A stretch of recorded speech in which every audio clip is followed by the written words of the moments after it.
Pagkatapos ko nga mga pinuno, pagmasdan ang Taal Lake mula dito sa may Talisay, Batangas, ay nagpatuloy na muli ako sa aking pagra-ride. Upang puntahan naman natin mga pinuno ang ating kasunod na destinasyon. Ito nga ay ang Peaceful Island na matatagpuan natin sa may Laurel, Batangas.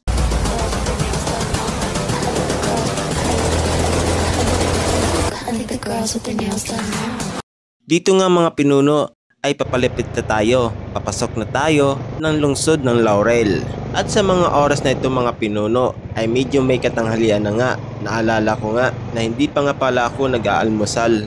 Para sa akin mga pinuno, ayoko magbiyahe ng busog. Alam mo na, mahirap abutan sa daan. Pero mga pinuno, pag nag-enjoy ka sa pagra-ride, hindi mo na maalala ang kumain. Lalo na kapag naaaliw ka o nalilibang ka sa mga nakikita mo sa iyong mga nadadaanan. Hindi mo na maiisip mga pinuno na nagugutom ka. At dito nga mga pinuno, napansin ko dito sa lugar na ito, dito sa may highway na ito, ay parang medyo malikabok at mabuhangin pa rin dito. Sa tingin nyo mga pinuno, ito kaya epekto pa rin ng sanhi ng pagputok ng Bulkan Taal? Mula dito mga pinuno sa may highway, ay papasok tayo dito sa may kaliwa na mayroong daan papunta sa may Peaceful Island. Tapos, dire-diretso lang tayo mga pinuno hanggang sa marating natin ang ating patutunguhan na lugar. Ngunit, dahan-dahan lang tayo mga pinuno kasi medyo mabuhangin pa rin dito. At nakarating na nga tayo mga pinuno dito sa may Peaceful Island.